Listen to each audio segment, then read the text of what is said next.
من الشيطان الرجيم بسم الله الرحمن الرحيم إذا جاء نصر الله والفتح ورأيت الناس يدخلون في دين الله أفواجا فسبح بحمد ربك واستغفر إنه كان توابا صدق الله العظيم۔ رب ذوالجلال کا بے انتہا کرم، اس کا فضل اور احسان، اللہ تعالیٰ نے ہمیں روزہ رکھنے اور تراویح پڑھنے کی توفیق عطا فرمائی۔ دعا فرمائیں اللہ تعالیٰ ہمارے روزے اور تراویح کو قبول فرمائے۔ اس سے پہلے کہ سورہ نصر کی میں تفسیر اس تعلق سے کچھ باتیں آپ کے سامنے کروں، ایک مسئلہ جو کل میں نے آپ کو بتایا تھا زکوٰۃ کے تعلق سے، کہ کن کن چیزوں کو حساب میں لانا ہے نصاب کو حساب کرنے کے لیے۔ نصاب چاندی کا جو نصاب ہے اس وقت 2 دن پہلے میں نے دیکھا 52.5 تولہ چاندی کی جو قیمت ہے وہ زیادہ سے زیادہ 56,000 ہے، 56,000، 50 کو 6,000، 56,000 ہے۔ تو 56,000 روپے سونے چاندی ملا کر یا پھر جو ہے تجارت کی چیزیں، یہ ساری چیزیں ملا کر یا کیش ملا کر، ساری چیزوں کو ملا کر اگر 56,000 روپے بن رہے ہیں تو اس کے اوپر زکوٰۃ فرض ہے۔ تو اس بندے پر کیا ہے؟ زکوٰۃ فرض ہے۔ زکوٰۃ کن کو دینا ہے؟ اللہ تعالیٰ نے وہ بیان کیے ہیں کہ کن کن کو زکوٰۃ دے سکتے ہیں۔ اللہ نے قرآن کریم میں فرمایا انما الصدقات، بے شک زکوٰۃ، للفقراء، انما الصدقات للفقراء والمساکین والعاملین علیہا والمؤلفۃ قلوبہم وفی الرقاب والغارمین وفی سبیل اللہ وابن السبیل۔ کتنے ہو گئے؟ 8 مصرف ہیں زکوٰۃ کے۔ سب سے پہلا نمبر فقراء۔ فقراء بولے تو کون؟ ہماری نظر میں لوگاں کسے فقیر بولتے ہیں؟ جو بھیک مانگتے ہیں ان کو فقیر بولتے ہیں، لیکن یہ فقیر شریعت کا ہے۔ شریعت کس کو فقیر کہہ رہی ہے؟ شریعت کس کو ضرورت مند کہہ رہی ہے؟ ہمیں تمہیں فیصلہ نہیں کر سکتے ضرورت مند کون، امیر کون، غریب کون، ضرورت مند کون ہمیں فیصلہ کر سکتے ہیں؟ کیا بولو؟ نہیں کر سکتے۔ دنیا میں معلوم ہی نہیں ہوتا، راشن کی کٹا لا کو رکھ ڈالو، ضرورت مندہ آ کو لے لے، جو بولو BMW والے بھی کھڑے رہتے ہیں۔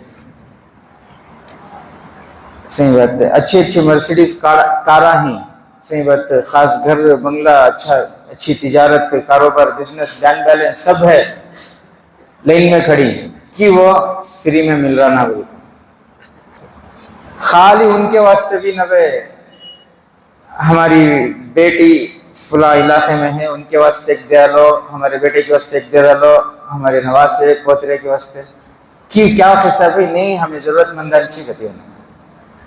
تو ہمیں تمہیں فیصلہ کرنے ہو رہا، ہمیں پوچھنے کے کون کسے ضرورت ہے؟ بولے تو سب بھی مجھے ضرورت ہے کری، ضرورت مندوں کو دینا۔ فقیر بولے تو کیا ہے؟ ضرورت مند۔ اب فقیر یہ شریعت نے طے کیا کہ فقیر کون ہے، شریعت نے میرے اور آپ کے اوپر نہیں چھوڑا۔ کیوں بولے تو بہت سے غریبان بھی ایسے رہتی ہیں، ان کے بچوں کے بچیاں کی شادیاں دیکھ کو معلوم نہیں ہوتا انہوں غریب کر کو۔ صحیح بات ہے، خالی ڈیکوریشن کچھ 5 لاکھ، شادی محل کو 5 لاکھ، دعوت کو 5 لاکھ، 20 لاکھ ایسا چڑھا لو۔ صحیح بات، حالانکہ دیکھے تو خاص گھر بھی نہیں ہے، اب تک جو ہے ایک خاص گھر بھی بیچارے نہیں کرے، لیکن شادی میں جو ہے تو 15 لاکھ 20 لاکھ۔ تو ظاہر دیکھ کو ہمیں فیصلہ نہیں کر سکتے کون، اب ان کو تمہیں مالدار کر کو بولتی ہیں، حالانکہ ان کے پاس کیا بھی نہیں ہے، پورا جو ہے سنگے کو لے کو ہی، سوٹ کو لے کو ہی لے کو کر لے کی۔ اب وہاں دیکھے تو انہوں BMW والے لائن میں کھڑی، یہاں دیکھے تو انہوں شادیاں میں ایسا اڑا رہی، فقیر کون، ضرورت مند کون کر کو کیسا فیصلہ کری ہے؟ شریعت فیصلہ کرتی ہے۔ شریعت یہ بتاتی ہے کہ ہر وہ شخص جس کے پاس نصاب کے بقدر مال نہیں ہے، یعنی اس زمانے میں جو 50 کو 6,000 کا مالک نہیں ہے، نہ اس کے پاس سونا ہے نہ چاندی ہے 50 کو 6,000 کا، اور نہ ہی اس کے پاس جتنی چیزیں ہیں یعنی کیش، تجارت، سونا چاندی، یہ پورا ملا کو اگر 50 کو 6,000 کا نہیں ہو رہا تو شریعت کہتی ہے کہ وہ مستحق زکوٰۃ ہے، اس کو زکوٰۃ دے سکتے ہیں، چاہے خاص گھر ہی کیوں نہ ہو اس کے پاس۔ بات سمجھ لیں؟ تو بہرحال تو وہ 8 ہیں۔ نمبر 1 کیا ہے؟ انما الصدقات للفقراء، کہ زکوٰۃ کے جو سب سے پہلے مستحق ہیں وہ کون ہیں؟ فقراء ہیں۔ فقراء بولے تو کون؟ جن کے اوپر زکوٰۃ فرض نہیں ہے، جن کے اوپر زکوٰۃ فرض نہیں ہے وہ فقراء ہیں۔ والمساکین، اور مسکین۔ مسکین کیا ہے؟ بعض محدثین یہ فرماتے ہیں فقیر وہ ہے جس کے پاس ایک وقت کھانے کا ہو، مسکین وہ ہے جس کے پاس ایک وقت کا بھی کچھ بھی نہ ہو، اسے کہتے ہیں مسکین۔ تو فقیر سے ایک اور نیچے درجے کا یہ، تو اس کو بھی دے سکتے ہیں، مسکینوں کو، مساکین کو دے سکتے ہیں۔ والعاملین علیہا، اور جو زکوٰۃ اصول کرنے والے ہیں، یعنی حکومت کی طرف سے کچھ لوگوں کو حکومت متعین کرتی ہے، جہاں پہ اسلامی حکومت ہوتی ہے وہاں پر ان کا کام یہ ہوتا ہے کہ گھر گھر جا کر ان کے جو ہے مال کی پوری ڈیٹیل لے کر ان سے زکوٰۃ وصول کرنا، ان کو بتانا کہ دیکھیے آپ اتنے روپے کے مالک ہیں تو اتنا زکوٰۃ جو آپ کا بنتا ہے، پھر ان کی زکوٰۃ وصول کر کے لے جا کے حکومت میں جو ہے جمع کرنا بیت المال میں۔ یہ اسلامی حکومت میں یہ ہوتا ہے، یہاں چونکہ جو ہے اسلامی حکومت کہیں بھی نہیں ہے بہرحال، تو والعاملین علیہا، تو وہ عاملوں کو دے سکتے ہیں۔ والمؤلفۃ قلوبہم، اور 4ویں نمبر پر اسلام سے قریب کرنے کے لیے کسی کو، یا پھر کوئی ابھی ابھی نیا نیا جو ہے اسلام میں داخل ہوا ہے اور اس کے پاس جو ہے مال کی کمی ہے، اسے مالی تعاون کی ضرورت ہے، تو ایسے نیو مسلم کو زکوٰۃ کے ذریعے مدد کر سکتے ہیں۔ وفی الرقاب، اور گردنوں کو چھڑانے میں، یعنی غلاموں کو آزاد کرنے کے لیے زکوٰۃ کے پیسے دے سکتے ہیں۔ اب غلاموں کا مسئلہ تو نہیں رہا، اس لیے فقہاء کرام یہ فرماتے ہیں، مفتیان کرام، کہ اس زمانے میں بہت سے ایسے ہوتے ہیں نوجوان جن کو بے قصور جو ہے اٹھا کر جیلوں میں بند کر دیا جاتا ہے۔ اب ان کے گھر والوں کے پاس اتنے پیسے نہیں ہوتے کہ وکیل کو رکھ کر کیس لڑیں، یا بہت کم ان کی ضمانت ہوتی ہے، چھوٹے چھوٹے پیسے ہوتے، لیکن اتنے پیسے بھی ان کے پاس نہیں ہوتے، اور سالوں سال جو ہے وہ جیلوں میں رہتے ہیں۔ تو ایسے قیدیوں کے لیے، ایسے قیدیوں کو چھڑانے کے لیے جو ہے زکوٰۃ کے پیسے اگر آپ لگائیں تو لگا سکتے ہیں، یہ قرآن میں اللہ تعالیٰ فرما رہے ہیں۔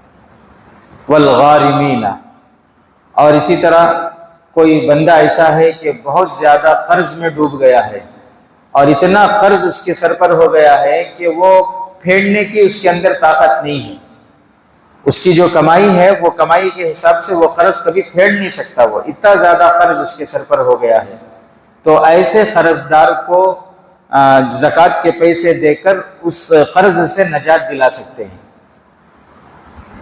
وفی سبیل اللہ، اور اللہ کے راستے میں، یعنی جہاد میں، اشاعت دین میں، اور پھر جو ہے مدارس ہیں، مدارس میں تعلیم و تعلم ہوتا ہے تو مدارس میں دے سکتے ہیں۔ وابن السبیل، اور مسافر کو، یعنی مسافر گرچہ کہ اپنے علاقے میں وہ مالدار ہے لیکن وہ سفر میں ہے اور اسے ضرورت ہے پیسوں کی، اس کے پاس نہیں ہے پیسے، تو ایسے مسافر کو اگر زکوٰۃ کے مال کے ذریعے آپ مدد کریں تو آپ کی زکوٰۃ ادا ہو جائے گی۔ بہرحال میرے عزیز ساتھیوں، یہ تو ایک مسئلہ تھا جو ضمن میں نے آپ کو بتا دیا۔ سورہ نصر، اس کا ترجمہ بھی آپ سن چکے ہیں اور اس کی شان نزول بھی میں آپ کے سامنے بیان کر چکا ہوں۔ اس کے اندر اللہ تبارک و تعالیٰ فرما رہے ہیں کہ فتح مکہ، جب مکہ فتح ہوا تو اس کے بعد اللہ اس کے اندر جو ہمیں سبق مل رہا ہے وہ میں آپ کو بتا دوں کہ اللہ تعالیٰ یہ حکم دے رہے ہیں کہ سب سے پہلی بات تو یہ ہے کہ مکہ جو فتح ہوا یہ اللہ کی مدد اور اس کی نصرت سے ہوا، پہلی بات۔ پھر اللہ تعالیٰ یہ فرما رہے ہیں کہ اللہ کی تحمید کرو، اللہ کی تسبیح بیان کرو، اور دوسری بات جو آخری بات ہے وہ اللہ تعالیٰ فرما رہے ہیں وَاسْتَغْفِرْ، استغفار کرو، اللہ سے اپنے گناہوں کی معافی مانگو، اِنَّهُ كَانَ تَوَّابًا، بے شک اللہ تعالیٰ معاف کرنے والے ہیں۔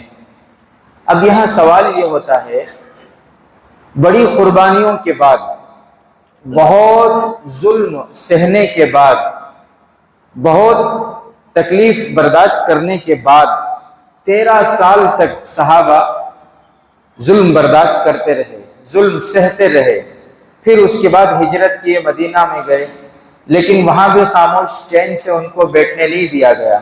غزوہ احد، غزوہ بدر، غزوہ خندق، یہ سارے معرکے پیش آتے رہے، تو ایک طویل مسلسل قربانیوں کے بعد مکہ مکرمہ فتح ہوا، مکہ مکرمہ مسلمانوں کو نصیب ہو رہا ہے۔ ایسے موقع پر اللہ تعالیٰ فرما رہے ہیں کہ استغفار کرو، اللہ سے معافی طلب کرو۔ کون سا گناہ کیے؟ کوئی گناہ تو نہیں ہے نا، لیکن اس کے باوجود استغفار کا حکم کیوں ہے؟ ایک سوال ہو سکتا ہے۔ اس کا جواب یہ ہے کہ دیکھو، انسان کوئی بھی عمل کرے، میں اور آپ، چاہے ہمیں چھوٹے سے چھوٹا عمل کریں یا بڑے سے بڑا عمل کریں، ہم کوئی بھی عمل کریں اس میں کچھ نہ کچھ کمی ضرور رہ جاتی ہے، کم و بیشی ضرور ہوتی ہے، کچھ چوک، کچھ خامیاں ضرور ہو جاتی ہیں۔ انسان کوئی بھی عمل کرے اس میں کچھ نہ کچھ کمی ضرور رہ جاتی ہے۔ اسی لیے دیکھیں، رمضان کا مبارک مہینہ جیسے ہی چاند نظر آتا ہے، الحمدللہ پوری دنیا میں اللہ کے بندے، اللہ کی بندیاں، مومن بندیاں چاند رمضان کا نظر آتے ہی روزے رکھنا شروع کر لیتے ہیں۔ جتنے بھی مسلمان ہیں وہ سب کیا کرتے ہیں؟ رمضان کے مہینے میں روزے رکھتے ہیں، پورا مہینہ پابندی کے ساتھ روزہ رکھتے ہیں۔ اب پورا مہینہ پابندی کے ساتھ روزہ رکھے، اس کے بعد جیسے ہی عید کا چاند نظر آیا، عید کے دن صبح کو اللہ کی طرف سے سارے مومن بندوں کو، بندیوں کو یہ حکم ہوتا ہے کہ عیدگاہ کو جانے سے پہلے صدقہ فطر ادا کرو۔ عیدگاہ کو جانے سے پہلے صدقہ فطر ادا کرو۔ اس سال کتنا صدقہ فطر؟ 90 روپے طے کیے۔ بہرحال تو عیدگاہ کو جانے سے پہلے صدقہ فطر اگر رمضان میں ادا کر چکے ہیں، پہلے ہی رمضان میں ادا کر چکے ہیں تو کوئی بات نہیں، اور اگر رمضان میں ادا نہیں کیے تو حکم یہ ہے کہ عید کی نماز سے پہلے آپ کے فطرے کے پیسے مستحق کے جیب میں ہونا چاہیے، مستحق تک پہنچنا چاہیے۔ کیوں بھائی ایسا حکم کیوں ہے؟ تو اللہ کے نبی صلی اللہ علیہ وسلم فرماتے ہیں اس لیے کیونکہ روزے جو رکھے تھے نا، روزے میں جو چھوٹی چھوٹی غلطیاں ہوئی ہیں، روزے میں جو کمی بیشی ہوئی ہے، فطرے کے ذریعے اللہ تعالیٰ ان کمی بیشیوں کو معاف فرما دیں گے۔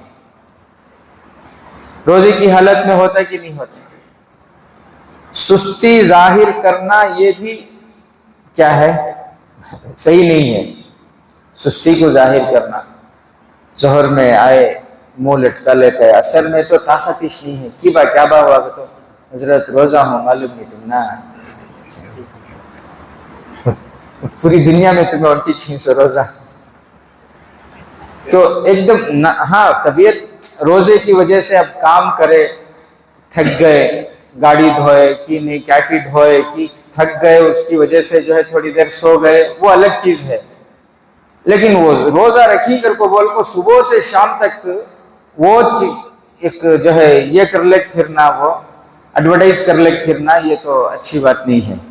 تو روزے کی حالت میں بہت سارے خامیاں ہمارے سے ہو جاتی ہیں۔ روزہ رکھ کر ہی روزے کی حالت میں کیا ہوا؟ غصہ آ گیا، کبھی بچوں کی شرارت پر غصہ آ گیا، یا کام والوں پر بے ڈھنگے طریقے سے کام کرے، غصہ آ گیا، اب غصے میں ہمیں کیا کہ 2 لفظ بول ڈالے روزے کی حالت میں، ہوتا ہے کہ نہیں ہوتا؟ اس چھوٹے موٹے خامیاں جو روزے میں ہمارے سے ہوئی ہیں، روزے کی حالت میں تھے، گھر میں بولے سودا لے رکھو، بازار کو گئے، نہ چاہتے ہوئے بھی غیر محرم کی طرف نگاہ پڑ گئی، تو یہ جو چھوٹے موٹے خامیاں ہمارے روزے میں ہوئے ہیں، اللہ کے نبی صلی اللہ علیہ وسلم فرماتے ہیں صدقہ فطر کے ذریعے اللہ تعالیٰ ان خامیوں کو معاف فرما کر تمہارے روزوں کو قبول فرما لیں گے۔ تو اس لیے میرے عزیز ساتھیوں، انسان کچھ بھی کرے اس میں خامیاں ضرور رہتی ہیں، اسی لیے اللہ کے نبی صلی اللہ علیہ وسلم حضرت ابو بکر صدیق رضی اللہ تعالیٰ عنہ ایک مرتبہ اللہ کے نبی صلی اللہ علیہ وسلم سے پوچھتے ہیں کہ پیارے نبی، میں نماز میں اللہ سے کیا دعا مانگوں؟ نماز میں جب میں نماز پڑھ لوں تو نماز میں اللہ سے کیا دعا مانگوں؟ تو پیارے نبی حضرت محمد مصطفیٰ صلی اللہ علیہ وسلم نے فرمایا کہ ابو بکر، جب تم نماز میں ہو اور تم تشہد پڑھ چکو، سلام پھیرنے سے پہلے تم اللہ سے یوں دعا مانگو، اللہم انی ظلمت نفسی، اللہم انی ظلمت نفسی۔ کیا ترجمہ؟ اے اللہ، بلا شبہ میں نے اپنے اوپر ظلم کیا ہے۔ میں نے اپنے اوپر کیا ظلم کرے بھائی؟ نماز پڑھنا ظلم ہے بھائی، نماز پڑھنا ظلم ہے، کیا کرے؟ 2 رکعت نماز پڑھے، سلام پھیرنے سے پہلے اللہ سے دعا کرنے کو کہہ رہے ہیں اللہ کے نبی صلی اللہ علیہ وسلم کہ اللہ سے یوں کہو کہ اللہ میں نے اپنے اوپر ظلم کیا ہے۔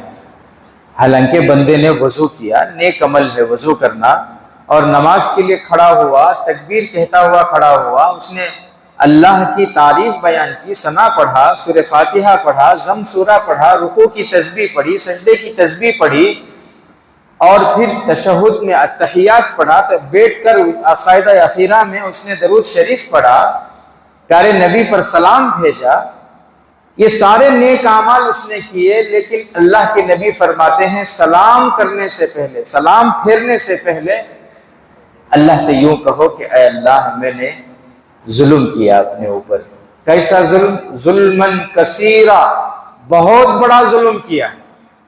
کیسا ظلم؟ اور کس کو حکم دے رہے ہیں؟ حضرت ابو بکر صدیق رضی اللہ تعالیٰ عنہ۔ ان کی نماز کیسی نماز تھی، کیسی جاندار نماز ان کی، کیسی شاندار نماز ان کی۔ حدیث کی کتابوں میں ہے کہ جب وہ نماز کے لیے کھڑے ہوتے تھے تو ایسا لگتا تھا جیسے کوئی کھمبا زمین میں گاڑ دیا ہو، کوئی ستون گاڑ دیا ہو،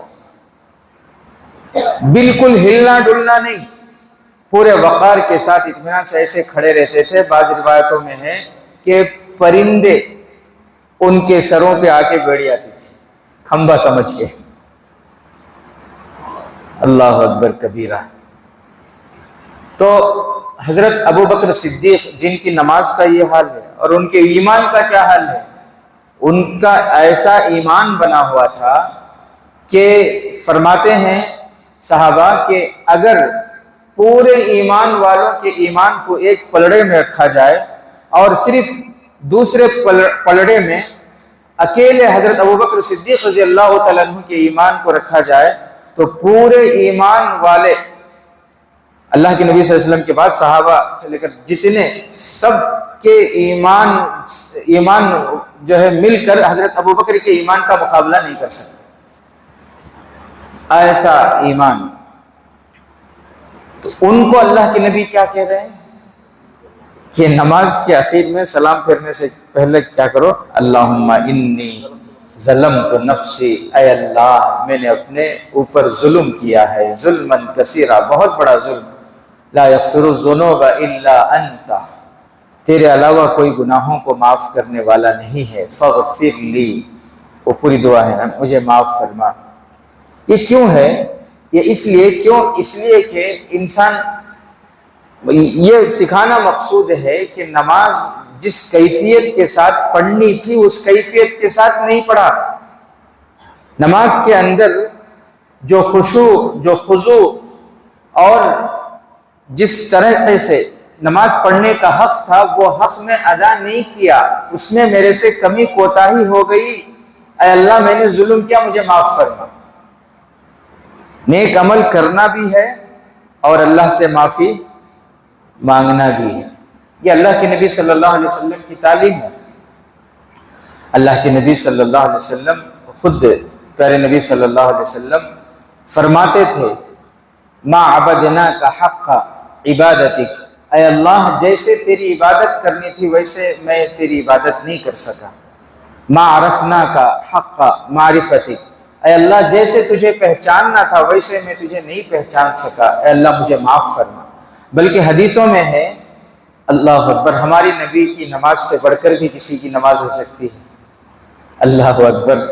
اللہ کے نبی صلی اللہ علیہ وسلم نماز کے بعد بعض روایتوں میں ہے کہ سر پہ ہاتھ رکھ کے، بعض روایتوں میں ہے کہ ایسے ہی 3 مرتبہ استغفر اللہ استغفر اللہ استغفر اللہ پڑھتے تھے نماز کے فوراً بعد۔ گناہ کیے، کوئی گناہ ہوا ہے تو معلوم یہ ہوا کہ میرے عزیز ساتھیوں کہ نیک عمل کرنا ہے اور پھر اللہ سے معافی مانگنی ہے۔ نیک عمل کرنے کے بعد اللہ سے معافی مانگنی ہے۔ کس بات پر معافی؟ کہ یہ عمل جیسے کرنا تھا ویسے نہیں ہوا، اس کا جو حق تھا وہ اس طریقے سے میں اسے ادا نہیں کر سکا۔ اس لیے ہر عمل کے بعد انسان کو چاہیے کہ وہ اپنی کمی کا احساس رکھے، وہ کہ اس میں میرے سے کمی ہوئی ہے۔ یہ نہ سمجھے کہ میں نماز پڑھ لیا، میں تلاوت کر لیا، صحیح بات ہے، یہ نہیں، بلکہ انسان کرے اور کرنے کے بعد پھر کیا کرے؟ اللہ سے معافی طلب کرے کہ اللہ جو بھی ہوا تیرے فضل سے ہوا، لیکن اس میں میرے سے بہت کمی کوتاہی ہو گئی، یا اللہ معاف فرما، اسے قبول فرما، یا اللہ معاف فرما۔ اور ہم کیا کیے؟ ہم تو تھوڑا بہت کر لیں تو ہم سمجھتے ہیں کہ ہم نے بہت کچھ کیا۔ حضرت امام اعظم ابو حنیفہ رحمۃ اللہ علیہ، کون بولو؟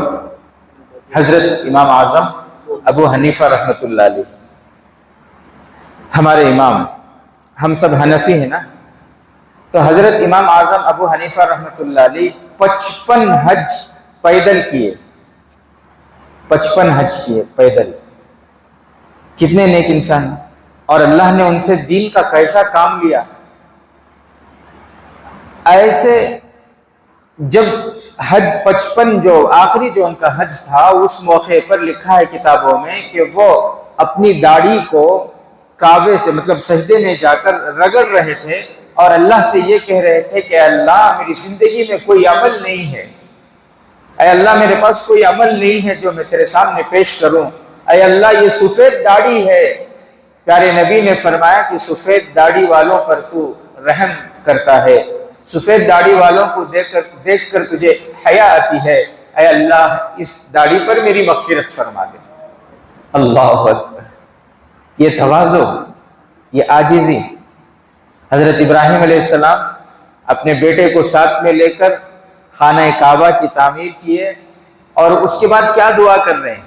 اے اللہ قبول کر لے، اے اللہ اگر تو قبول کرے گا تو ٹھیک ہے، اگر نہیں کرے گا تو ساری محنت بیکار ہے۔ تو اس لیے میرے عزیز ساتھیوں ہمیں چاہیے کہ ہم نیک عمل، ہر نیک عمل کریں، اور نیک عمل کرنے کے بعد ہماری زبان پر کیا ہو؟ اے اللہ معاف کر، اے اللہ جیسے کرنا تھا ویسے نہیں ہوا، اے اللہ تو قبول فرما، معاف فرما اور قبول فرما۔ اللہ سے دعا ہے کہ اللہ تبارک و تعالی ہم تمام کو عمل کی توفیق نصیب فرمائے۔